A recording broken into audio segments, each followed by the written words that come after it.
termite mound where we had the Nkahuma Pride on the sunrise safari. So Jean-Andre and I have come to have a look. My name is Brent Leo Smith. I'm going to be your guide, one of your guides for the next few hours. I've got Jean-Andre on camera with me. There's Liam and Jamie out in the other vehicle, and I think they're heading westwards to see if they can find Shadow and Madiba. And Scott and James will be out there somewhere on the tracking team, and in final control we have Nikki and Lou this afternoon. So I'm going to have a quick look around this area, see where we can see where the Pride went. And thanks very much for the updates tomorrow about a lioness who came down to drink at the Djuma waterhole, and she went from left to right. So that makes me think they've gone north, but only a single lioness. So I'm going to have a quick look at the tracks around here, see if they can give us a better idea of where they've gone, and hopefully we will find them quite shortly. So while I go try find a cat in the bush on foot, we're going to go back across to Jamie, who is en route towards Arethusa to see if she can follow up on Shadow and Madiba.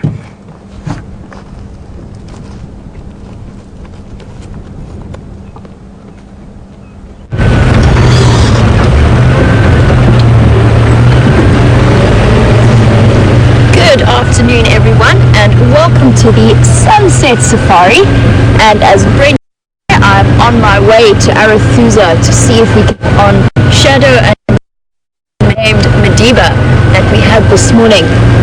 And for those of you who don't know, my name is Jamie, and I have Liam, the wildebeest, on camera with me this afternoon, and we're off to find some spotted kitty cats.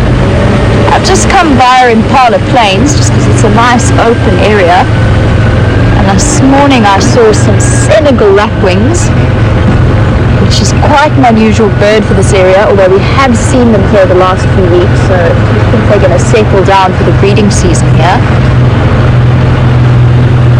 They don't seem to be around this afternoon. As you can see, the weather has not improved very much. I think it's got colder, but maybe that's just because I was hoping it was going to get warmer. It's still very, very chilly here, and fairly windy. And typically I associate this sort of weather with possibly somewhat poorer game viewing. However, this morning was definitely an exception to the rule, and we had quite a lot wandering around.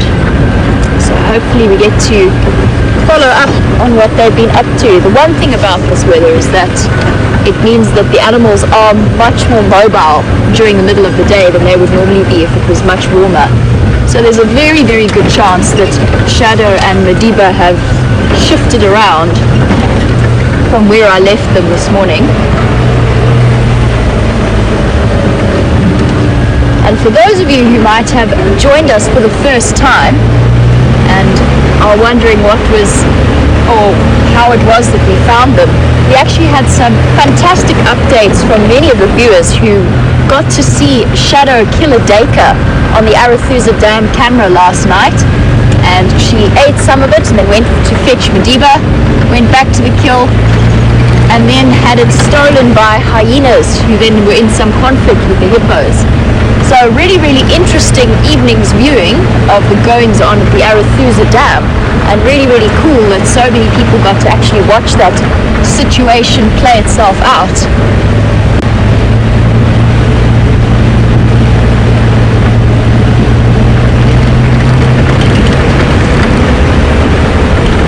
When I did see them, they were both looking fairly full, pretty well fed. It was hard to tell because Madiba was very much tucked at the bottom of a tamboti thicket, so we couldn't see him too clearly.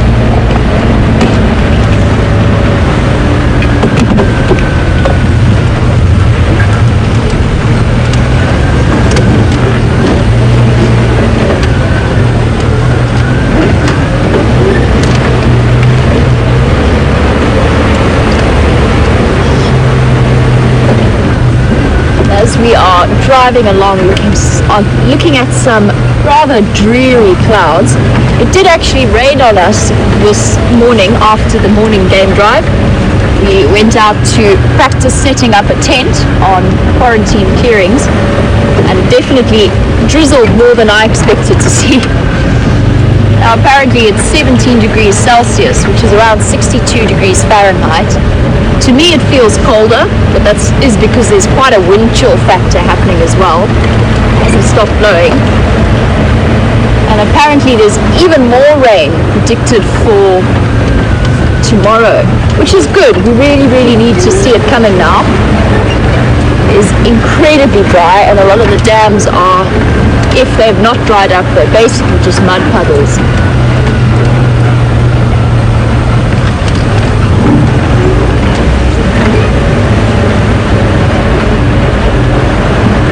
For those of you who might have missed this morning's drive, it is great to be back from leave. I'm very happy to be back out in the bush again and driving you all around to see what we can find.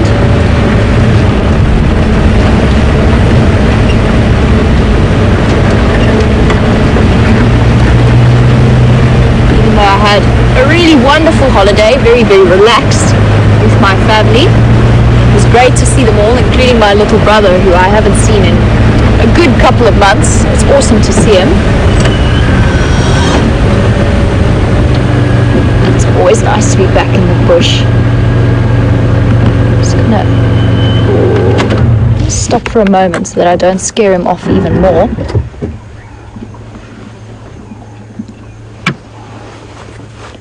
There's a male kudu. He's probably somewhere in the region of 4 years old, or just under. He hasn't got those fully developed horns yet. They'll reach those sort of 2 or 3 curls of a proper adult bull somewhere in the region of 4 to 5 years old. And he's definitely still growing his. I would put him at probably about 3, actually, now that I'm looking at him. You can see he's fluffed up, slightly damp, as it has been drizzling on and off.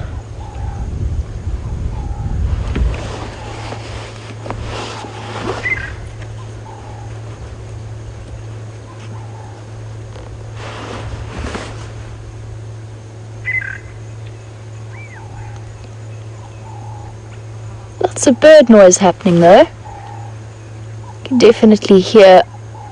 Most prominent calling is the Cape turtle dove, which is such a typical sound to hear out here in the wilds of Djuma and Arathusa game reserves in the Sabi Sands. So that's the predominant bird call that I'm hearing. The drongos are also out in full force. And I also heard one of my favorite little birds, which is the chin spot batis, tiny little black and white bird that makes a little click sound, which is bill snapping, rather than the traditional bird song that we usually hear from the other birds. Now we must continue on. Our kudu friend has moved into a very thick flock, so I don't think we're going to get a better view of him.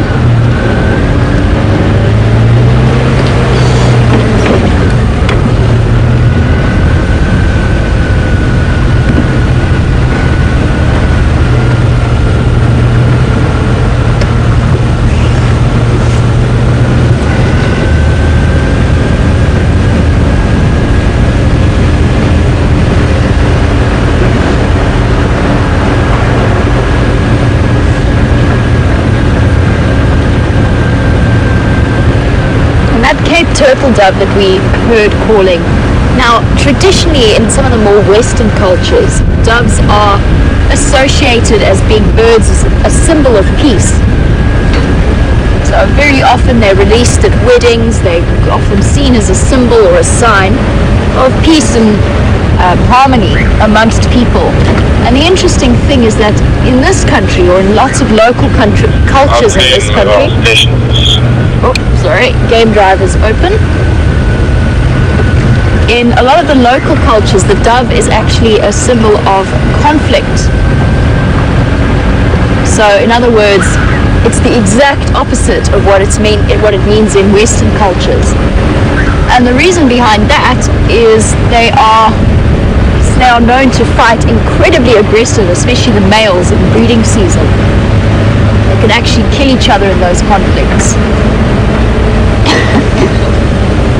So from probably a much more matched up image to the way that they actually behave.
Over the next few days, if this cold front does continue to pass over our heads, it will bring more rain than we've seen up until now. So that drizzle that we had earlier was probably maybe 2 millimeters of rain, if that, this afternoon, and we definitely need to see the really big rains. There's a bit of a bet going on in camp as to when the first big proper rain will come through, and we've put that number at around 20 millimeters, so the proper first rainstorm of the season. And Lady Macbeth, who is in St. Lucia apparently, they had 10 millimeters of rain last night, which is wonderful. That's a good proper rain. It's better than our 2 that we had. But I do hope that it continues to happen. Now, I was actually in Natal recently, and for those of you who don't know, St. Lucia's towards the coastline of South Africa.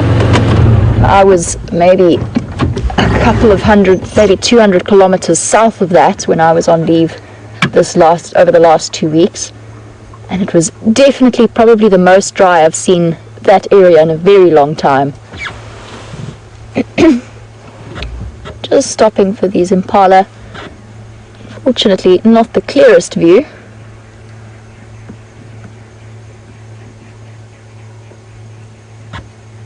And it's amazing on these cold and windy days, the general game actually really tends to disappear. I think they go right into the blocks away from the road as just a way of being a little bit more sheltered from the wind that's blowing.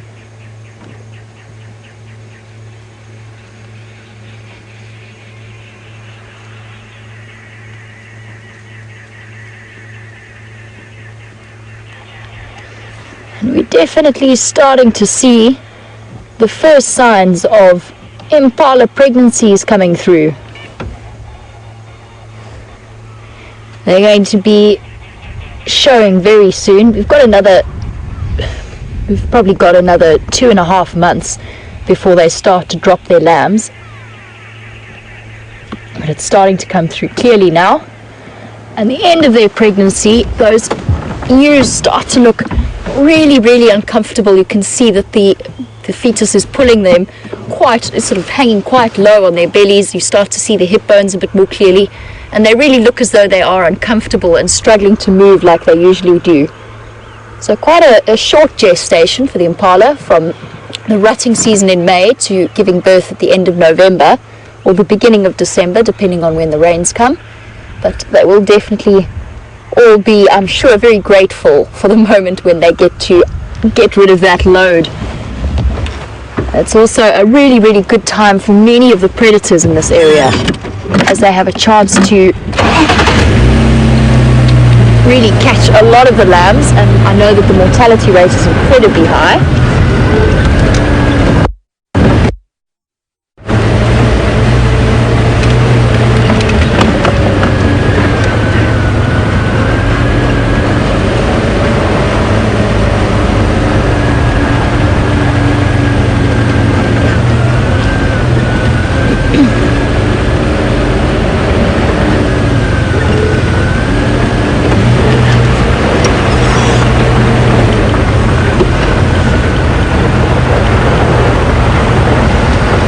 as I make my way towards where I last saw Shadow and Madiba.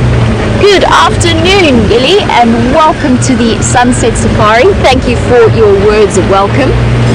As always, it's great to have you on the back of the vehicle with us, and I am very happy to be back amongst my favorite, in one of my favorite places with some very special people. And I did indeed bring my flute back with me. I went to visit my dog, who is currently staying with a friend of mine. She's looking very well, very healthy, possibly even slightly underweight. Just gonna say hello to some of the neighbors. How's it? Hi guys. Good, thanks. Morty, how's it? Guys, anywhere you were there this morning, huh? Yeah. Are they still around or? No, thought not. Thought they were going to go. Just followed up now, but I'm sure with this Moya and that they've gone. Yeah, I'm sure they have. Yeah. All right. Well, thank you for that. Sure. Cheers. Bye-bye.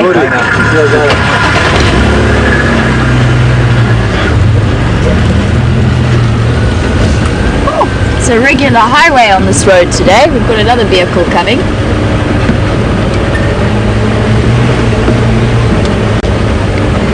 Now, I've just heard from one of the other guides that the leopards have moved away. Some of the other guides went to go and check where they were, which is what I expected to happen, especially in this weather. And I'm sure that they've tucked themselves even further into that drainage line. How's it? How's it going? Okay. Right, look around there, didn't see anything now, but I'm going to go east now, and then we'll try and get Alright, enjoy. look around else, but she might be in that smaller. I'm sure they're still tucked in that. Alright, cheers.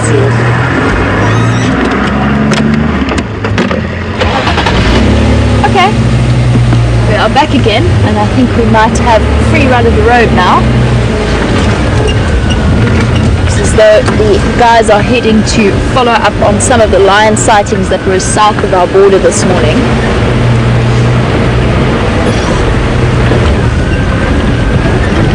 Now it appears as though, as I was saying earlier, Shadow and Madiba have left where they were before, which doesn't come as a surprise to me. It is that kind of weather where leopards don't necessarily sit still and stay where you left them.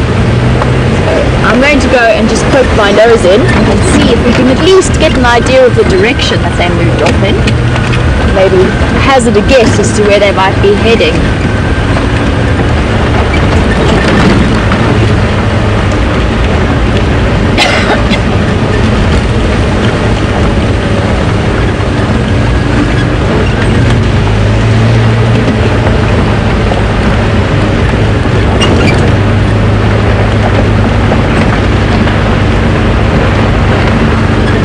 So the trick now in this kind of situation is to go back to where the leopards were last seen, and I'm probably going to start with Shadow because I think that there's a chance that if she went off somewhere, Madiba might have followed along.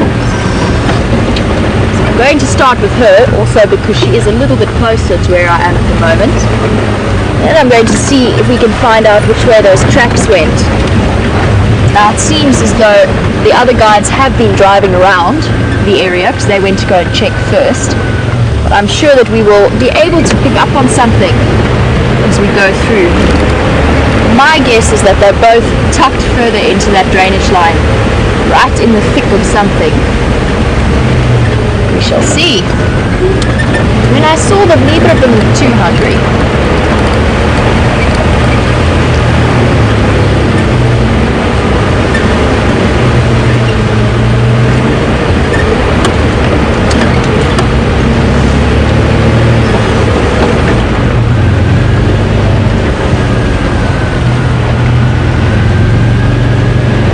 On my way back, if I don't have any luck, I'm going to stop off and see how the vulture nest is going on Zebra Drive. I'm very curious to see how that's doing. I'm sure they will have a chick by now. And I did see an adult sitting on the nest when I went by this morning. I'm curious to see if maybe we can catch a glimpse of the new arrival of the white-backed vulture. Always something positive to see for a species that is threatened in the way that so many vulture species are.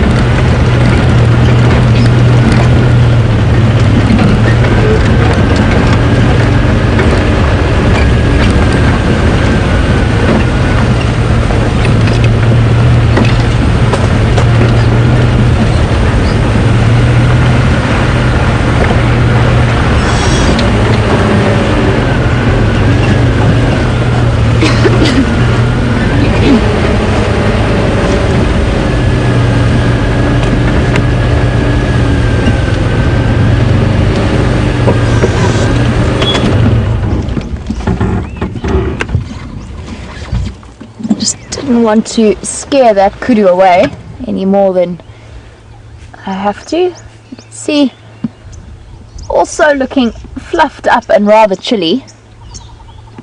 Now that she's moved across the road, I might shift a bit further forward. There you can see there's a younger one.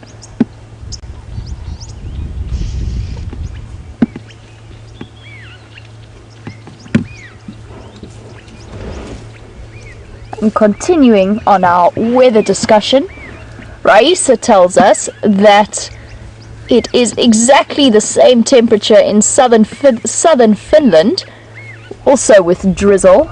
So that's an interesting comparison there.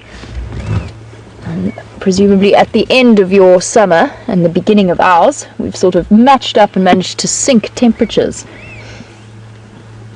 And Larry, you are more than welcome to some of our cooler air. I would absolutely love to send some through to you. It's also incredibly dry here at the moment. My lips are so dry that they actually start, some of them have, parts of it have started to bleed every time I smile. So it is definitely different climatic conditions, and the wind certainly doesn't help. Try and loop around these kudu. I don't think we're going to get a very clear view. It's a very, very thick block. No. And since these kudu are disappearing, and I have leopards to find, I'm sure that you've been wondering what Brent has been up to while we've been away. And so we're going to cross across to him, and I will catch up with you a little bit later, hopefully with some information as to where Shadow and Madiba have moved off to.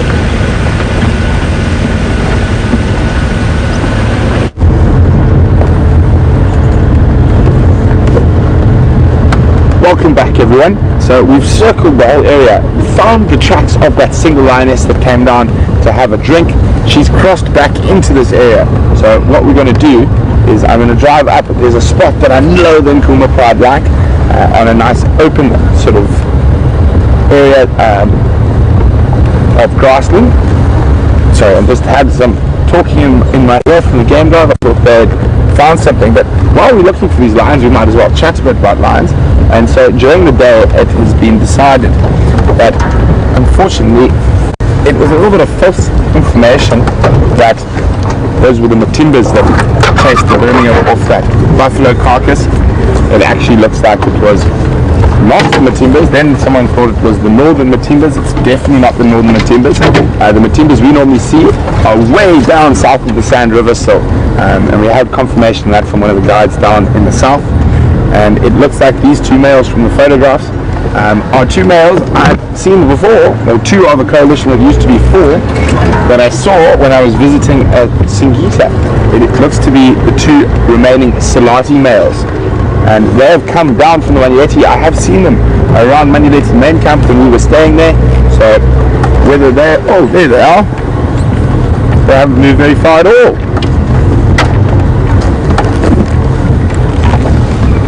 So it looks like just driving around pays off sometimes. We're going to go back and look for tracks again then. So all of a sudden look to my right and there's a whole stack of lions.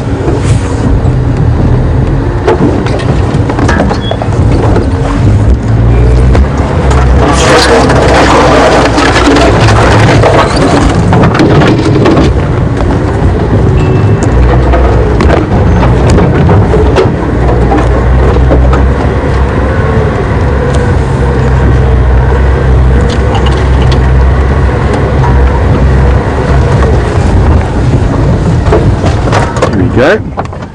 So as we were saying, we're going to have a look now. We've got Junior here. The rest of the pride are lying up flat cat, so he's got his head up.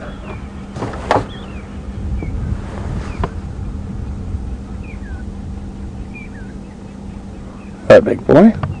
So it looks like those are the Salati males, and the fact that they've possibly pushed this far south means those new males. I heard from my friend who works in the Manuleti, there's two coalitions that are putting pressure from the north, both coming in from the Timbavati.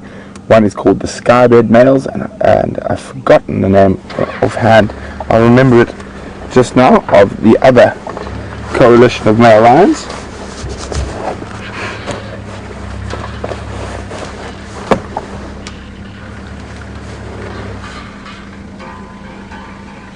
Oh, I'm trying to remember. Sorry about that, guys. Oh.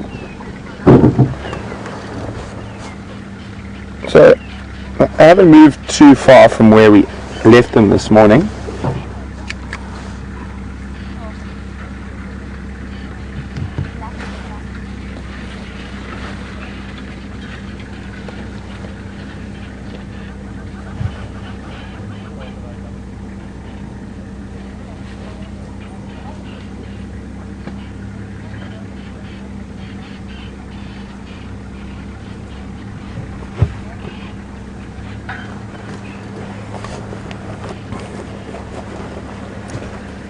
So guys, as I was saying, there's quite a bit of confusion that's going on at the moment with what happened on that stolen buffalo carcass.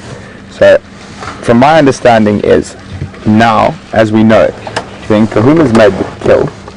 They were chased off by a single Birmingham boy, who is now being chased off by two Salati boys from the north. They were thought to be Matimbas, but they were misidentified. They are Salati boys who chased off that single Birmingham.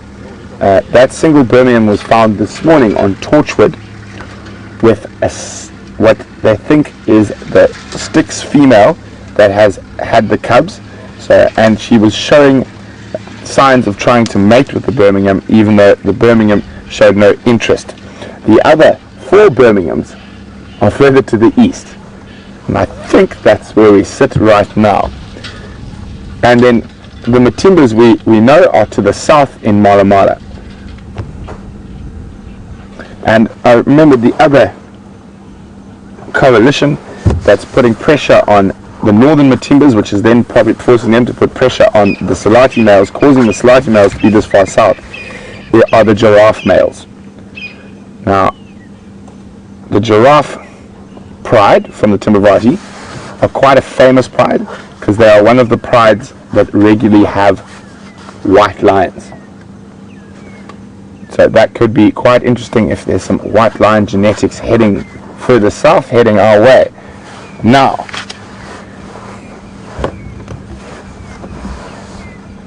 it gets a bit more complicated with white lions. So not only does the male have to carry that recessive genetic gene, the female has to have it as well to produce a white lion cub. So these females in the Sabi Sands would have to possess that recessive if the giraffe males ever made it this far down. So you need a double recessive to produce a white lion. We're just going to move around so we can have a better look.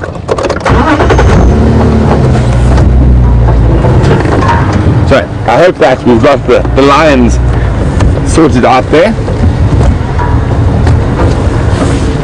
And there is always guesswork in that. And I know, just to throw a spanner in the works, those two male lions might not even be the Salatis. There might be two new males out of Kruger. Who knows? But from the photograph I've seen, it does look like they are definitely the Salatis, and I have seen them before and photographed them before, but I haven't had a chance to double check. I photographed them actually while we were still staying in Manuleti. Yeah, Junior is up and moving towards the lioness. But no, not very far at all. He took 3 steps. Let me just get in there quickly.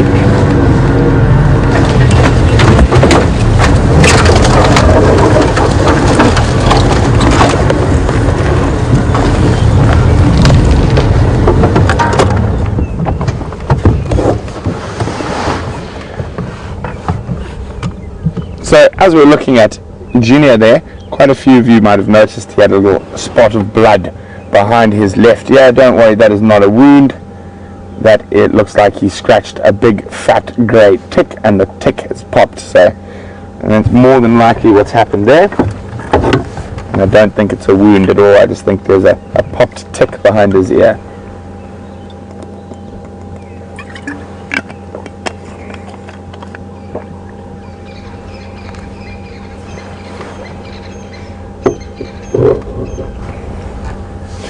Now you guys going to lie about here and sleep all afternoon like you did this morning? Most probably. So lions, although they are probably one of the most exciting animals to watch when they're on the hunt, on the move, or fighting or mating, they spend the majority of their time like they are at the moment. So on average they'll sleep for about 20 out of 24 hours.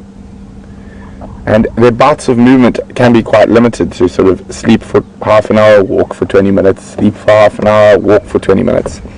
That's not to say they're not capable of walking for a solid hour or hunting for a solid hour. But generally they do try to conserve as much energy as possible.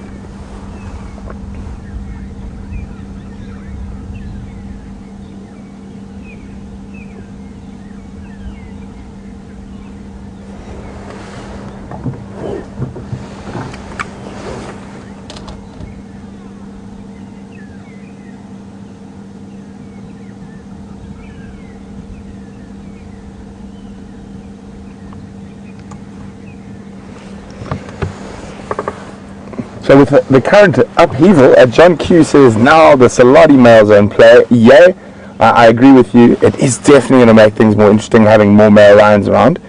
Unfortunately for the lionesses and stuff, it just makes things a lot more complicated. And Donna says this is Days of Our Lives lion style. I agree with you. There's quite the soap opera going on. And the most wonderful thing about our soap opera is that it's completely real and natural, and it's nature at its finest.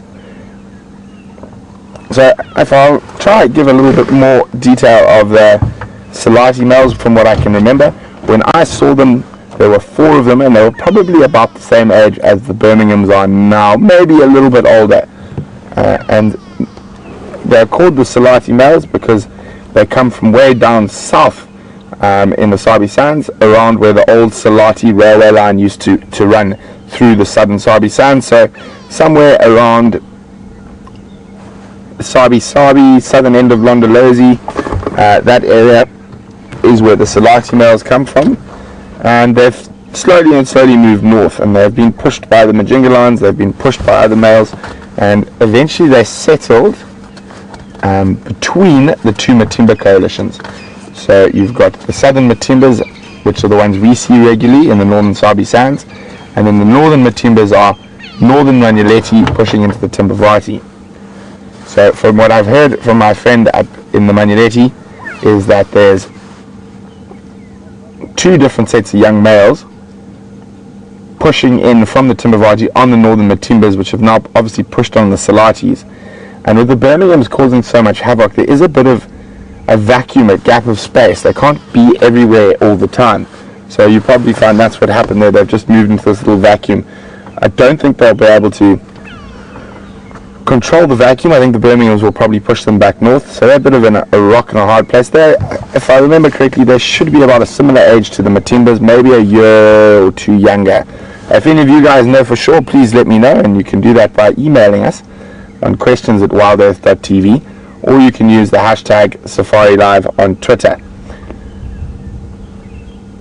So I'm guessing they're around 9 years old.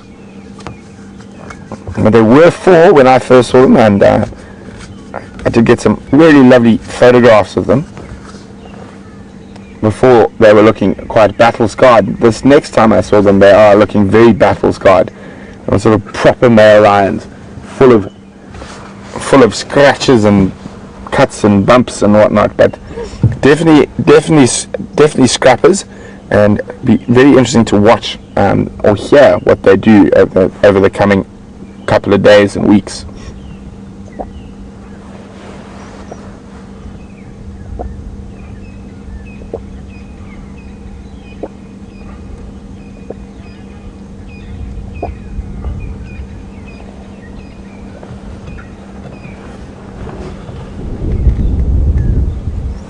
So it hasn't warmed up much at all today. And it's 17 degrees Celsius, about 63 Fahrenheit. So it's only come up 2 degrees Celsius from this morning. 3 degrees, sorry. It was 14 when we started this morning. So it has been quite a cool day. And quite happy that the lions haven't moved too far on a cool day like this. So I thought we might be in for a monster tracking session.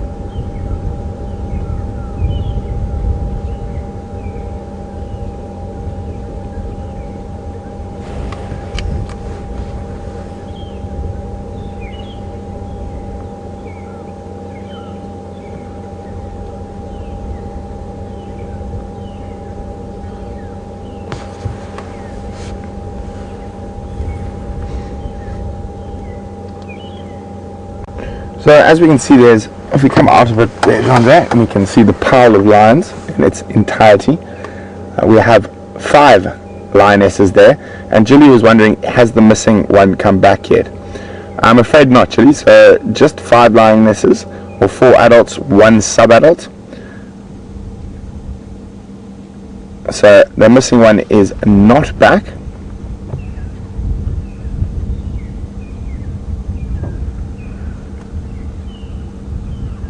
And now, if these lionesses were to come into heat, and Junior was still knocking about, Lisa was wondering, would they chase him out? Lisa, I think the biggest problem, if they did come into heat, it would attract male lions, and that's a far bigger threat to Junior than the lionesses chasing him out. They might become a little bit more aggressive towards him, but I think his biggest problem would be the fact that them coming into estrus, and they would probably start vocalizing and looking for males to mate with, and that scent and those calls would definitely attract the likes of the Birminghams and the Salati males in, and that would be quite detrimental to Junior's health and well-being.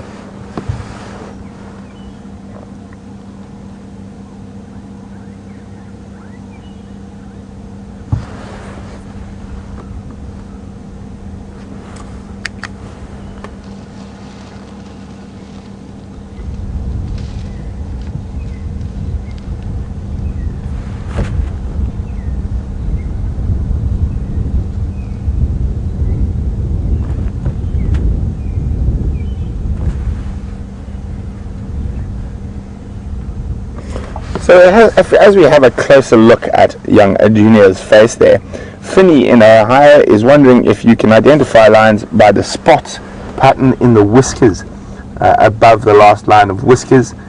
And she says welcome back, and she's enjoying the drives. Well, thanks very much, Finney. Good to be back. You can actually identify lions from their whisker patterns, but it is very, very difficult. And generally with lions you tend to use other things.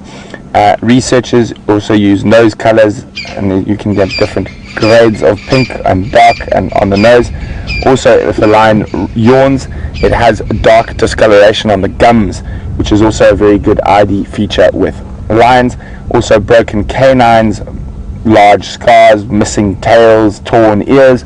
Of course, all of these can be quite difficult because with scars and things like that, they are constantly changing or getting new ones. But lion researchers do generally use the whisker pattern as an ID feature, but it can be quite difficult.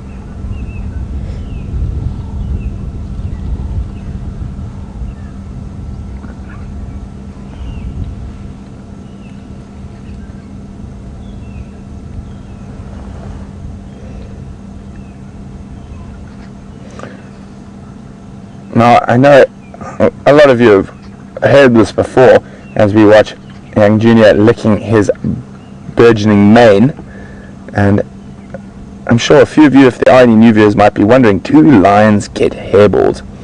And the answer is an emphatic yes.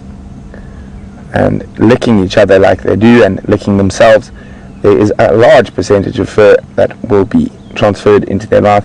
A lion furball is not a pleasant thing. Quite often got quite a lot of semi-digested animal parts in it, as well as all the fur, maybe a bit of bone, and can be very, very smelly.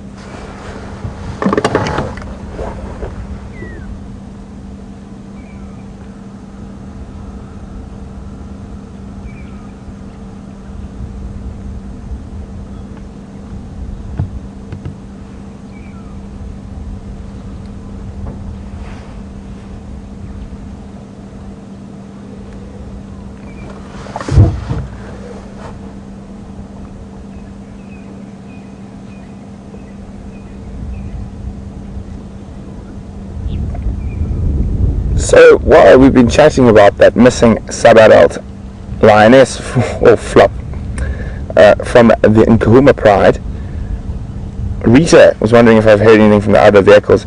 Rita, unfortunately, I haven't heard anything from any guides or anything. There's been no word on her. I'm not even sure the last time she was seen. She was definitely with the Pride before I left, so it must be in the last week that she's disappeared. So unfortunately, no word on her whereabouts.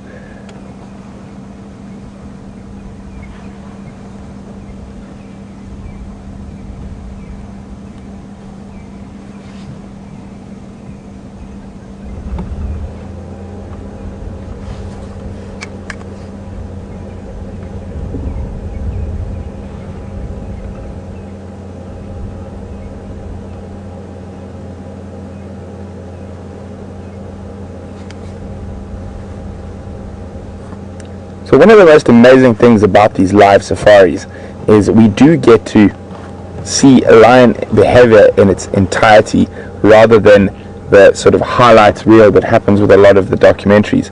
So you will realize that lions don't run around, jump, fight and mate all the time, and they do spend the vast majority of their time sleeping and resting. And Holden from Jackie's school class in Illinois was wondering how long they sleep a day. Holden, on average, they're quite lazy and they conserve a lot of energy, and they sleep for around 20 hours a day. So they're only active for 4 hours, and that's not a solid active 4 hours. There will be 20 minutes of activity, half an hour of no activity, an hour of activity, maybe 5 hours of no activity. So it all just depends, but on average they do sleep for around 20 hours a day. That's why when it comes to filming and following lions, the most important thing to be is patient.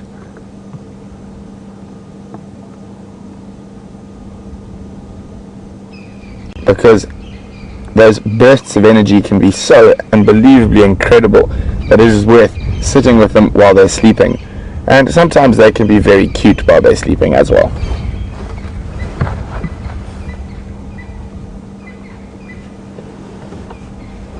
So we're seeing a little bit of grooming from this female, and that's what we want to see. Ideally we want to see her shortly after grooming herself stand up, stretch, and possibly go flop down on top of one of the other members of the Pride and start allo grooming. And those of you not sure what allo grooming is, it's social grooming, so mutual grooming, and that to reify Pride bonds, but it is also a good sign that they might start thinking about moving.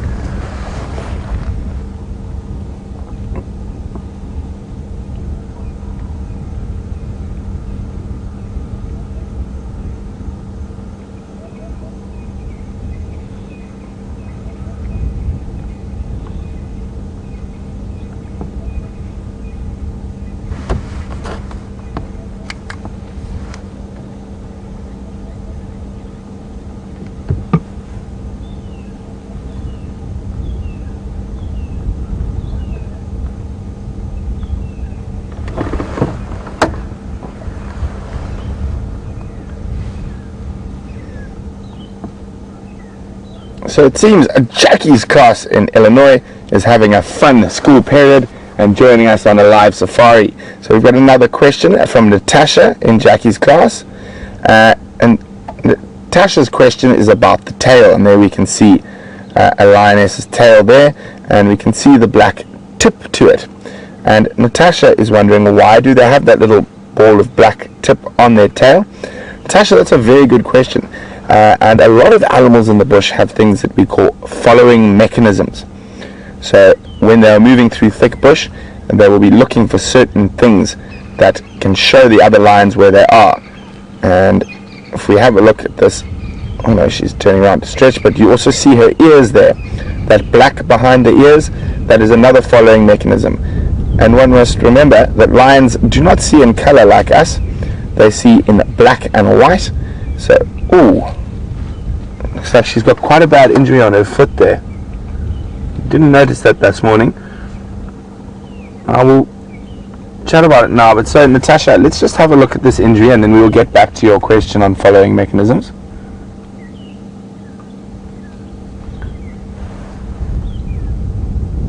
It looks to be more.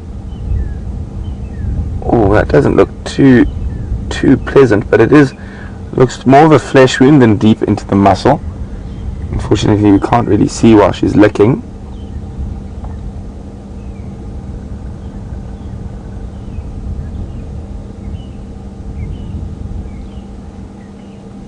Now, I know for a lot of us this injury will look really, really bad, but for an animal like a lion, that's sort of part and parcel of life. And I'm just going to grab my binders and have a closer look at that injury.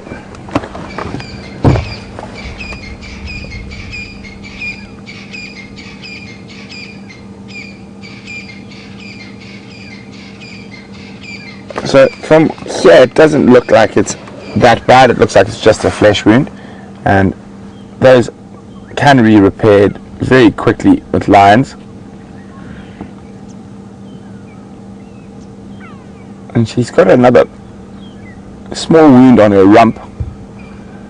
Now this looks quite recent. You can see that wound on her rump is still oozing. So this is probably, I'm not sure whether you guys can tell me, did anyone notice a wound on any of the lionesses with Scott? If not, I think this is probably from fighting over that zebra carcass last night.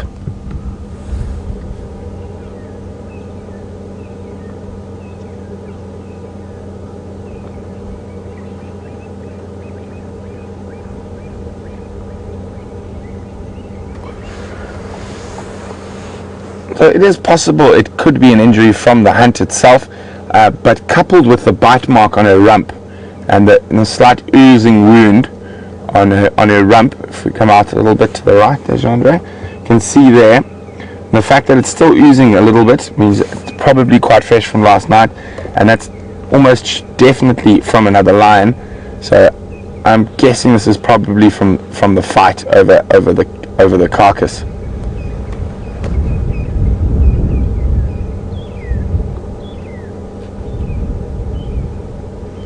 And don't worry, guys, I think lions, being lions, get these type of injuries regularly, and they have an incredible system that's able to heal wounds that we think are quite atrocious and quite quickly. And even though that's probably, there we go, she's going to lick that other bite on the rump there.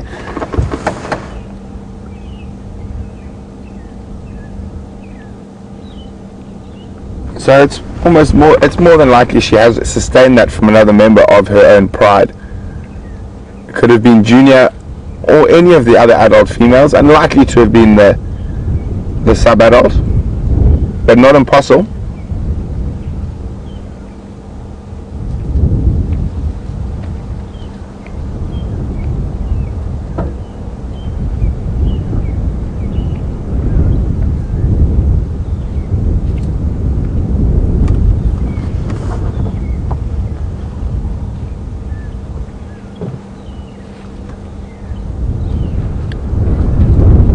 That could have definitely happened from any of the adults.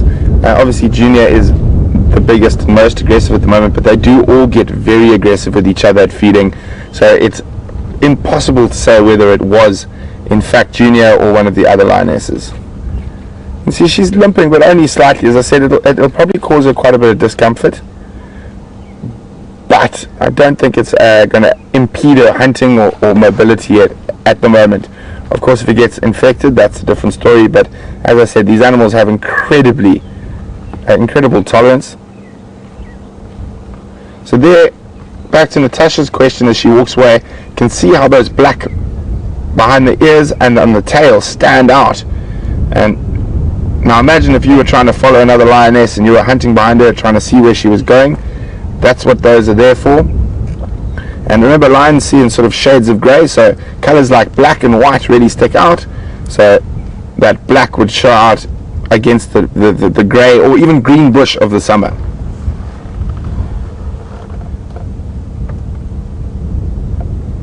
Looks like she's trying to get everyone on the move.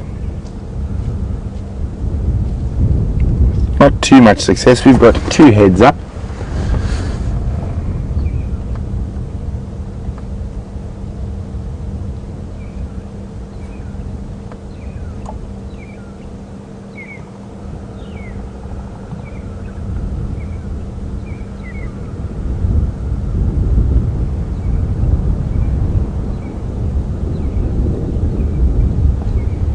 So we've lost sight of her. There's a bit of licking going on, heads popping up. So it is possible they are going to move. Well, I would recommend not going that way.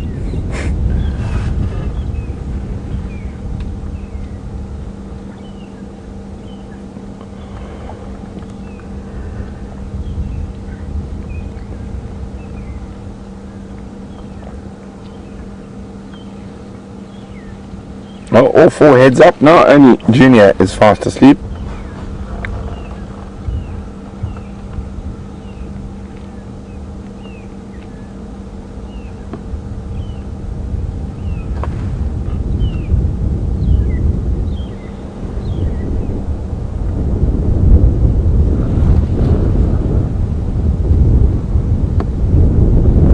Lots of yawning, lots of licking, all very good precursors to a possibility of movement, although the Nkuhumas have proved me wrong on many an occasion.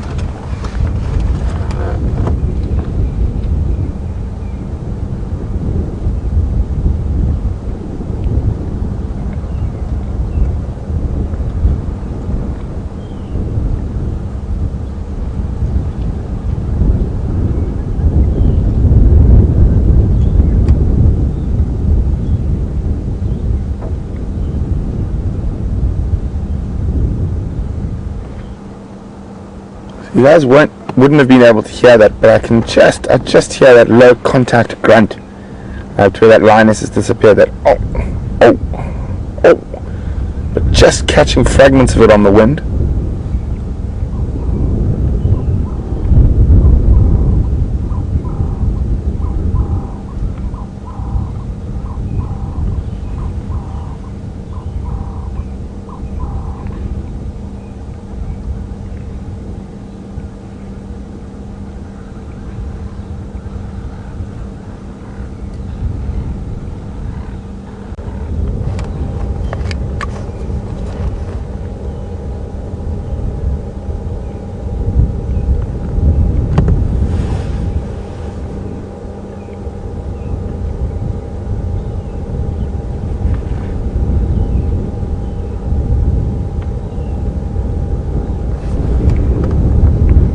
We're just discussing how aggressive lions can be with each other and how they can do some serious damage, and that's members of the same pride, not even members of opposite prides. And Brittany, who's a new viewer, welcome on the safari, Brittany, is asking, do they ever get aggressive with the vehicles or with the guides? Well, Brittany, fortunately not. These animals have all grown up with vehicles, and also it's how you drive around them. You generally don't drive too close, you let them come closer to you, you don't cut them off, you don't... See, I can hear her, I can just hear that faint ow, ow on the wind, very faint. And also, Brittany, they don't see the vehicle as a human being. They see it, and it doesn't smell like anything that's either dangerous or tasty. It smells of petrol and oil and brake fluid and steering fluid and what other fluids do we put in the vehicle. So if you drive carefully and respectfully around them, you don't give them a reason to be aggressive with the vehicles. You can see there's another small scratch on her bottom, on her left cheek. And that also looks quite fresh, so also probably from last night fighting over that zebra carcass. Very.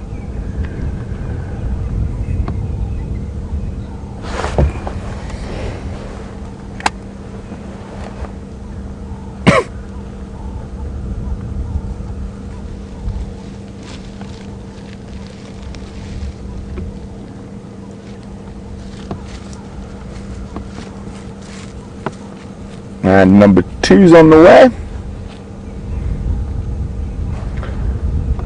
So we've just witnessed a little bit of aloe grooming, and Anne from the sunny seaside town in South Africa of eThekwini, or Durban. eThekwini is the Zulu name for Durban, and that means the Hammerkop.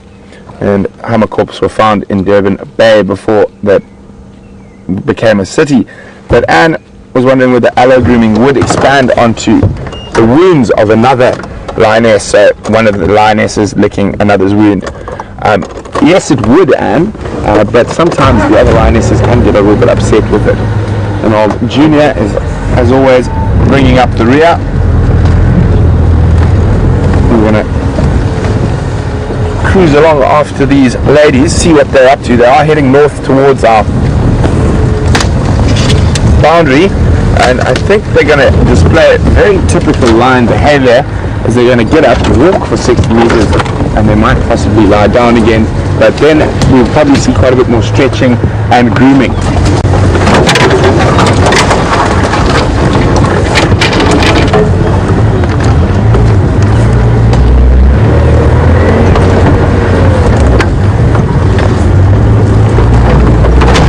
Oh, got some holes here.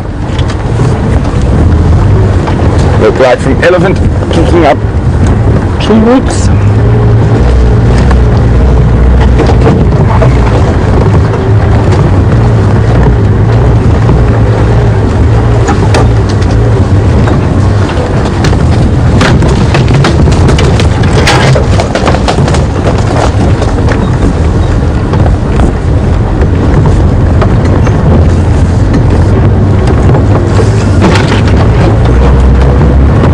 And it does look like they're doing exactly as I predicted.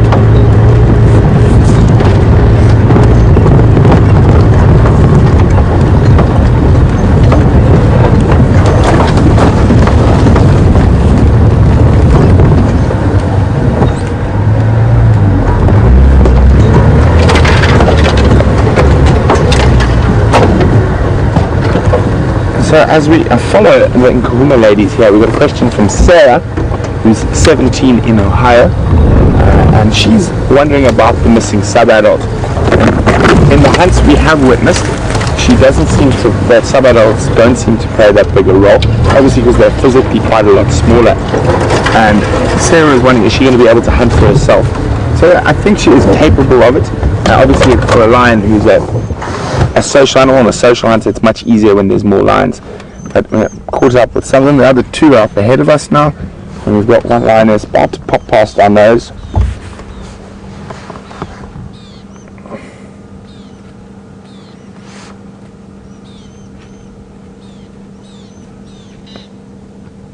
And following her is the litter mate of the missing sub-adult lioness.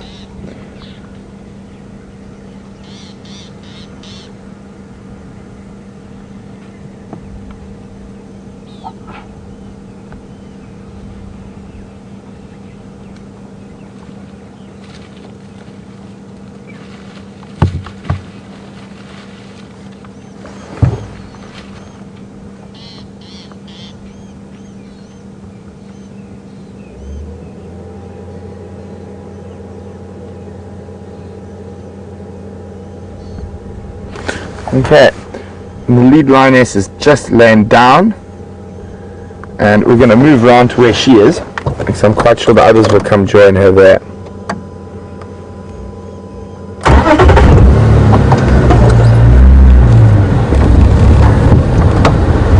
And no sign of young Junior here.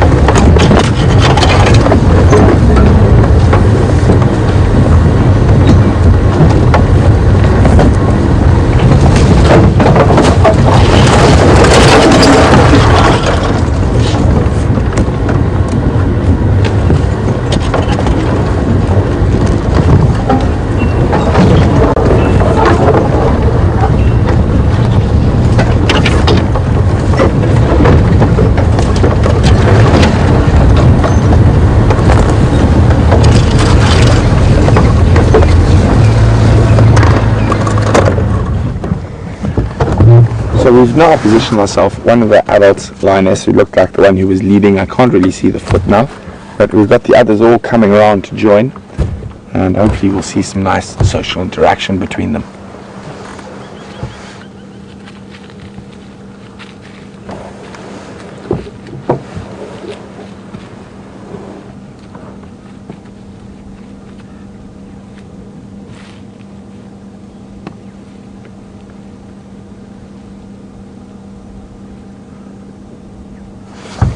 So now that we've got a moment to be stationary again, sorry Sarah, back to your question. At that age she is probably very capable of hunting by herself. It all depends on what is the reason she got removed. Oh look, see, here we go. Oh, another lioness coming in from behind.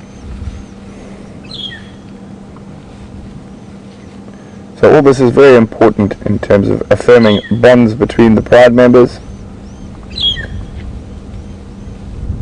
But so she is capable, but it is going to be far more difficult because she is by herself. Lions are social hunters, and that's not to say she can't hunt by herself. It is more difficult. It is a possibility, but I'm not sure how or where she was chased. I think with the amount of turmoil happening at the moment with the lions, there is a possibility she might have got on the wrong end of the Birmingham boys.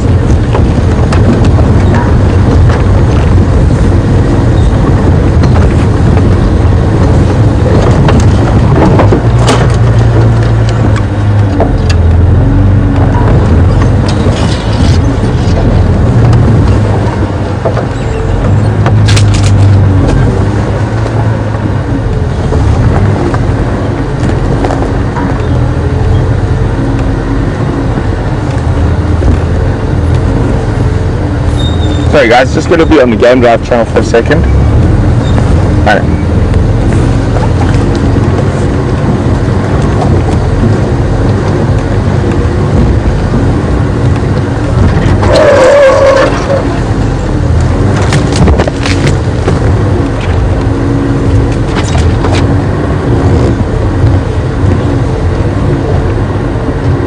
So as we are following the lines, we've got a question again relating to that missing sub-adult lioness from Madiba Male Lion on Twitter, and Madiba is wondering, is it possible Junior killed that sub-adult? It's very unlikely. I mean, it is physically possible, but very unlikely. He is related to her. She's grown up in the same pride as him. It's not to say it's impossible, but it's very, very unlikely. If she has been killed by another set of lions, it's far more likely it's been the Birminghams, or if she got separated in the chase by another female pride like the Sticks. Very, very, very unlikely to have been Junior. Sorry guys, Game Drive is a calling. Oh, you caught up with us very quickly. So, just gonna jump on the radio here quickly. Standing by, Craig.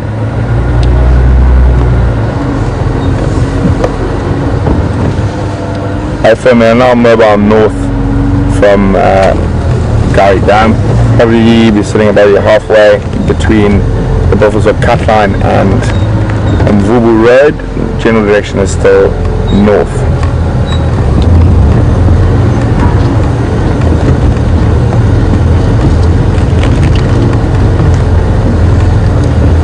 She looks fine. She has been licking it quite a bit. Confirm, do you know where that injury comes from?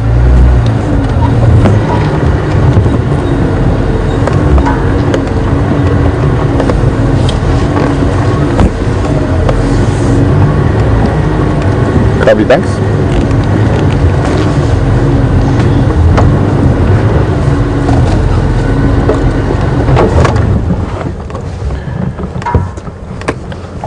So just I found out that I've been aware that injury is a little bit older than I initially suspected.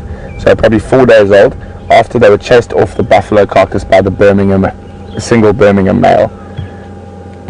But it's more than likely from feeding with the others than from fighting with the Birmingham. But it could possibly be from the Birmingham.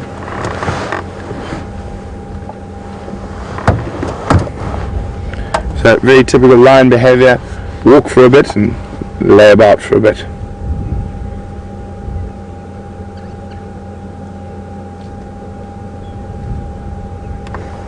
So that pair at the back there, that is the lioness who's got the injured paw.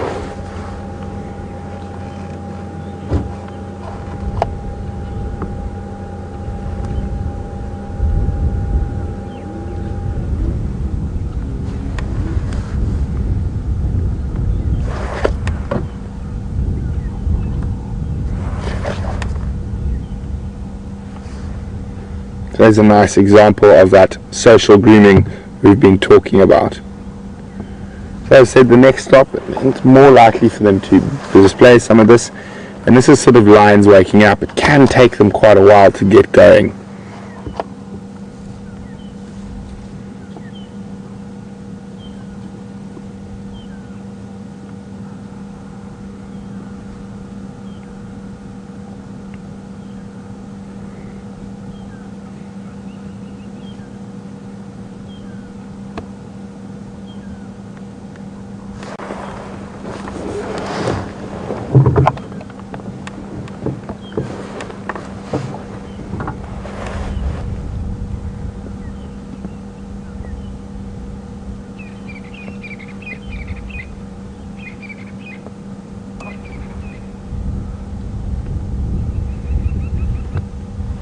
So we saw quite a bit of tail flickering there, and we can see that happening again, but Ruth from Costa Rica is saying it seems like only the first lioness is flicking her tail.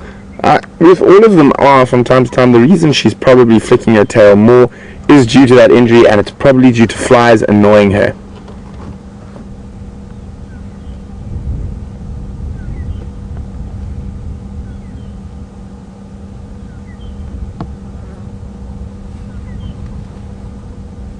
And we can actually see, zoom in on her middle back there, please, Jean-Jacques.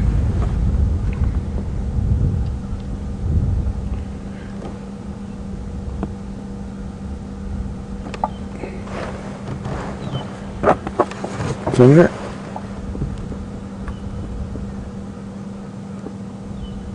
And there's some more scratch marks there. Those are a bit older. But as I said, all these type of injuries very much come with being a lion. Have you heard something?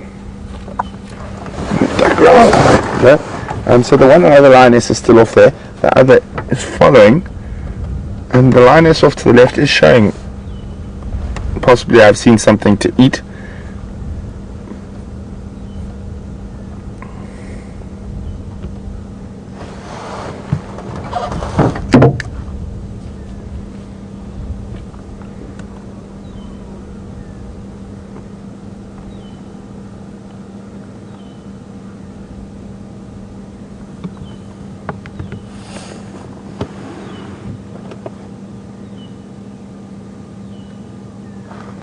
So I've seen some wonderful social grooming on the sunset safari, and they have been together most of the day, so it hasn't been really expressive, but still very nice, good general lion grooming behavior.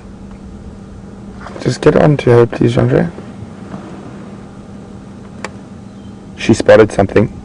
Just watch her head. She's seen something we can't see. We'll get back to the social grooming, but let's just see what's happening in front of us right now. See how she's keeping her head low like that.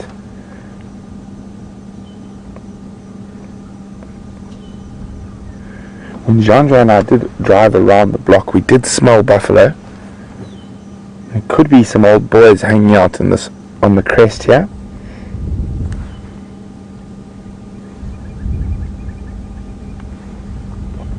Now, I truly believe, having spent a lot of time with lions, that they take visual cues. There's definitely visual communication that happens between lions.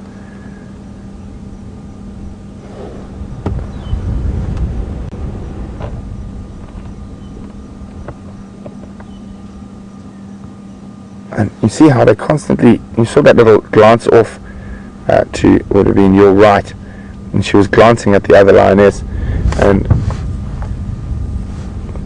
the lionesses that are right next to us here have been watching her. As soon as she's now stopped and moved this way, their whole body language has changed again. Their heads are no longer sort of at attention as they once were a few minutes ago.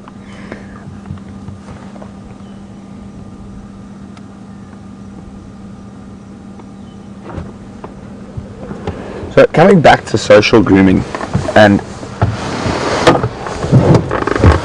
Gail from Rhode Island is wondering, is it always the dominant lioness who gets greeted first and starts the grooming, or does she initiate grooming? Well, actually, can be initiated by any member of the pride, male or female, and no matter the age. Generally, higher ranking sort of animals will be more accepted, but when it comes to that type of stuff, there isn't a really set fast hierarchy like with male lions. I think there's definitely dominance between the females.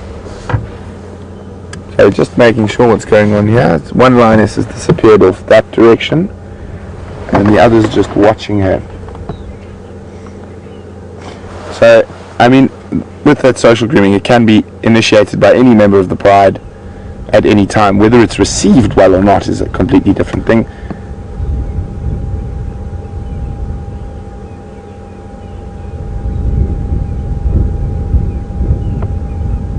So guys, I'm just watching these other two lionesses that have moved off to the left. They are looking a little bit more serious about their movements. And as they head off, we're going to try follow them now.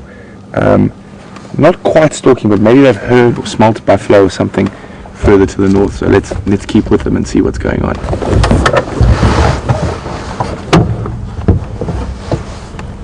This is the last lioness about to pass us here. See, back to why they don't attack vehicles and stuff if you drive respectfully. So when she's moving quite close to me, I don't start the engine and move because that might startle her. I wait till she gets a bit of a safe distance and then we'll move.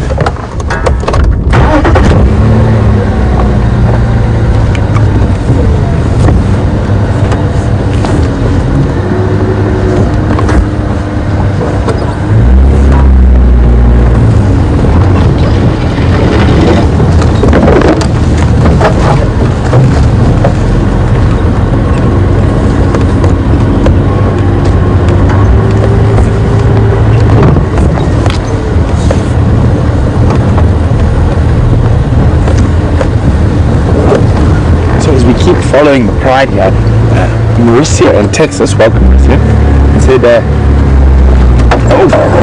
they look like they're a bit skinny, could deal with a good buffalo kill. So my advice to the Kumis would be stay away from the buffalo. They make a hell of a lot of noise when you kill them, which brings every male lion in the area descending on. So I would say kill something smaller and kill it quietly.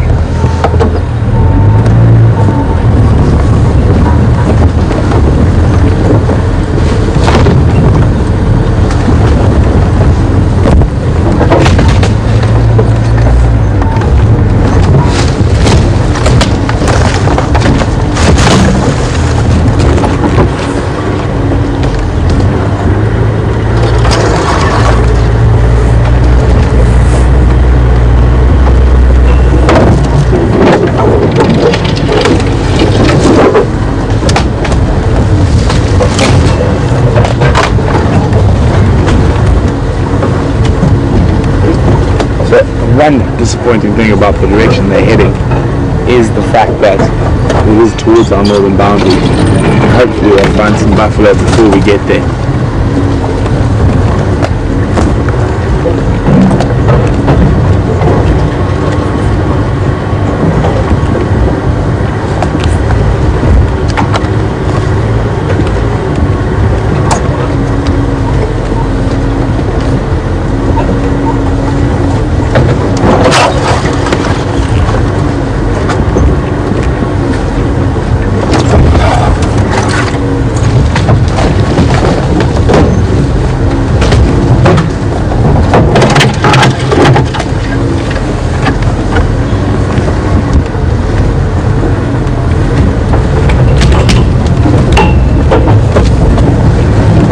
As we follow these lions, hopefully on the hunt, referring to that fantastic sighting you had with Scotty last night when they managed to catch a young zebra.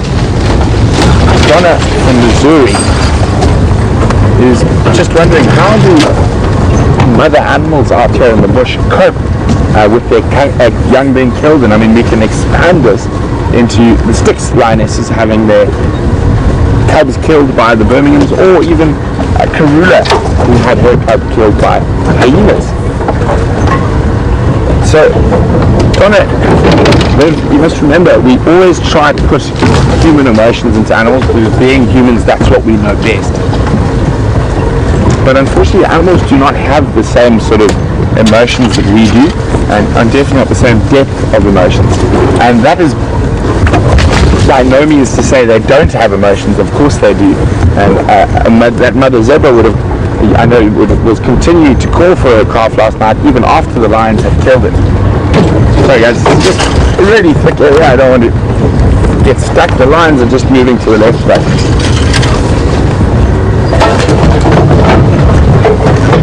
so I'm just going to finish off with Donna's question. And I mean, I've seen a leopard who's seen her cubs killed by a male leopard. She went and ate half of one of them, and then she walked around for 4 days calling, even though she must have known. So I think a lot of that emotion and whatnot is instinctive in these animals, and it does end quite quickly, and they'll move on quickly, because out here, survival is paramount. So guys, while we dash and crash and try to get ahead of the lions, we're going to cross across to Jamie, who has got a very nice and very well patterned surprise for you.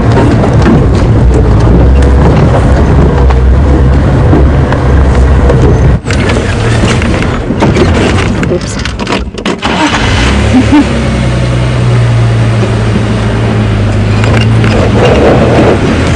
Well, we're just going to get up this hill, and then I will show you the well-patterned surprise. As for the very nice part, I think I strongly disagree, and I will tell you why in a moment. Here we go.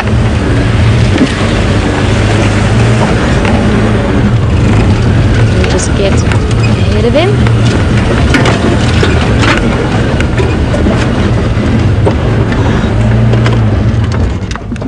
Now, this little munchkin is officially now my favorite leopard, and I will tell you why.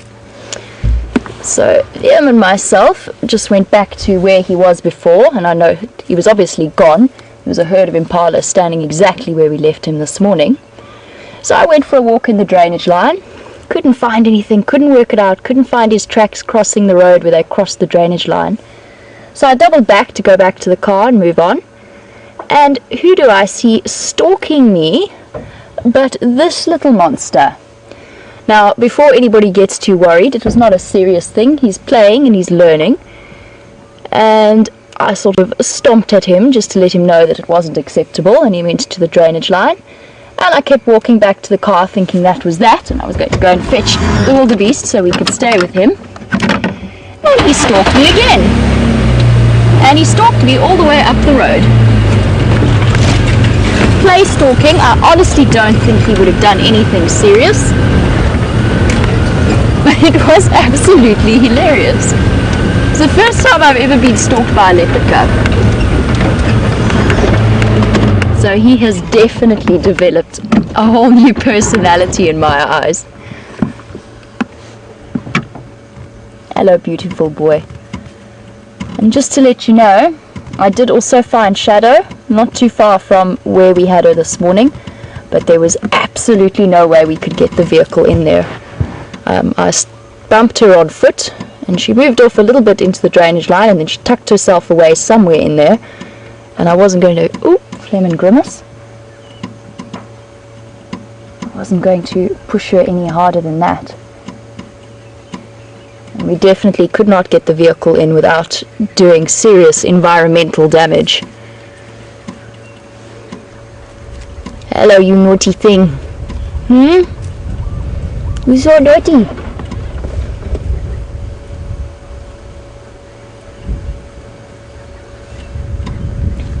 Now, I must definitely clarify that he would not have done anything serious, as far as I'm concerned.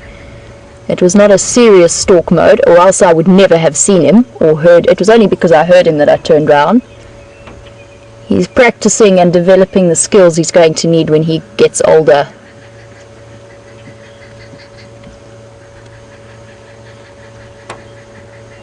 Now, what I'd really like to do is call this in,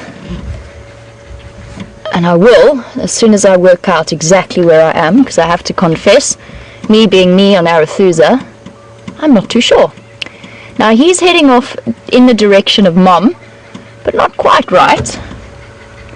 Let's see, let's stay with him. It does get a little bit thicker up ahead, but hopefully we can stay with him as long as possible.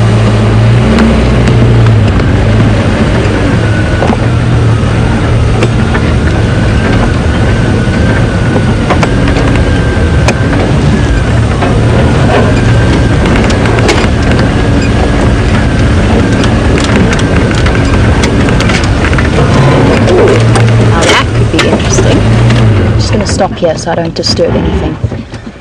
There's a buffalo up ahead, which is why he's gone into that low down slinking mode. Now he will not be hunting the buffalo, but if he shows the same lack of sense he showed with me, he might try and sneak around it, but I don't think so. I think he's going to try and stay out of sight. And it's not unheard of for buffalo to not react very kindly to the presence of leopards.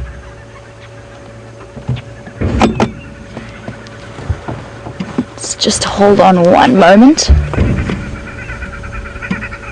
See which direction he's just going to decide to go in.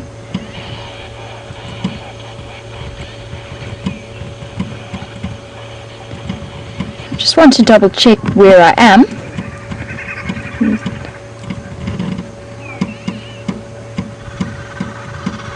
Stopping to check what's happening with the buffalo. The buffalo's now moved off.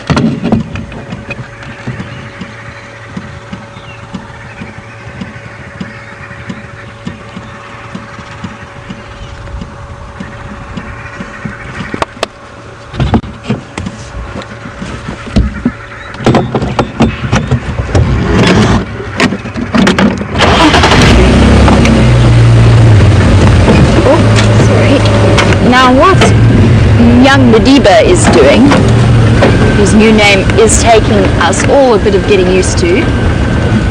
Now he's walking along and scenting the various bushes in this area, and then he pulls that face that is known as the phlegm and grimace. He pulls up his top lip and scrunches up his face and his nose, and that is a way of drawing scents into the organ of Jacobson,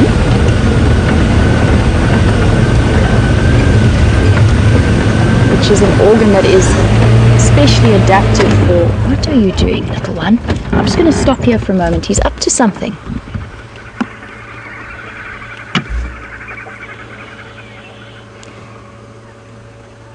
He's just keeping a very close eye on the buffalo.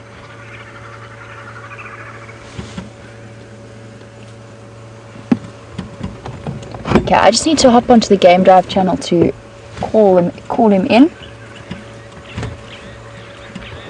There are stations. I've got Shadows Bantuan here, just in the block north of the airstrip.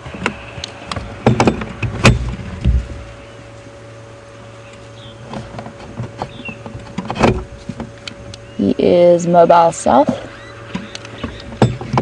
Now let's see what he's going to do. I have heard stories from Brent about Kunuma, who Brent saw smack a buffalo on the bottom and then run up a tree. Okay, he's just gone down again, so we can reposition.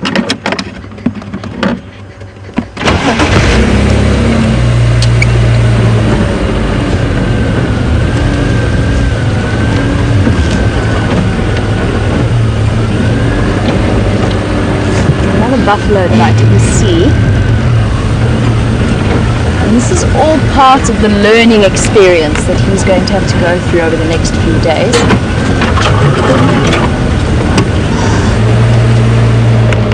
I'm going to stop here because what I don't want to do is in any way frighten off either the leopard or the buffalo. Now obviously I don't want him to come to any harm, especially with our newfound appreciation for each other. And buffalo, as I mentioned before, can be actually quite a serious threat to a cat like this. He's much faster than they are. I can move forward a bit now. So he would have plenty of time to dodge them if he had to. But the buffalo would actually try and chase him. They are notoriously bad-tempered. It's quite a large group of Dugger boys.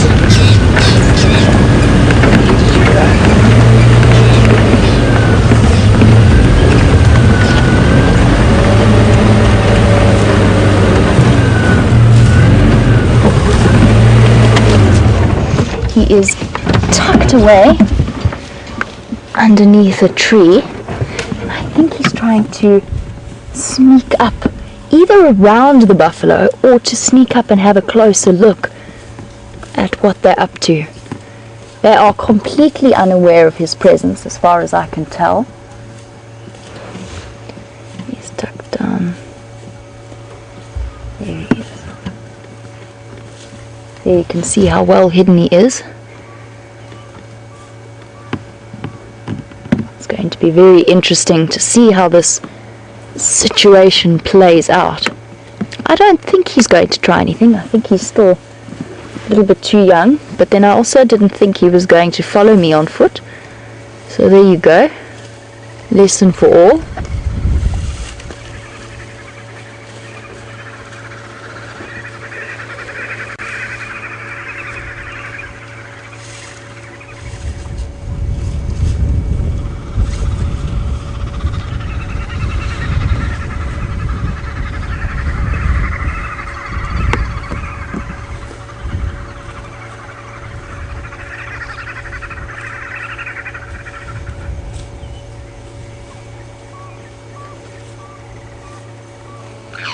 And he is just watching the goings on. It would be most sensible of him to not move much further. I'm just having a look round at safe places he could go if the buffalo decided to have a go at him.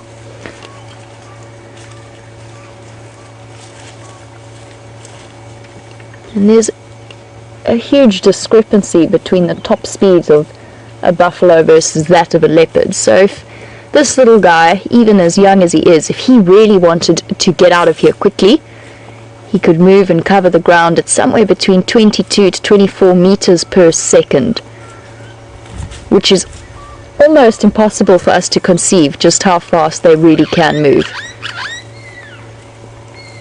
Whereas these buffalo, you're probably looking at about 15 meters per second, so he is much faster. He could well outrun them, but he'd have to be sensible about it.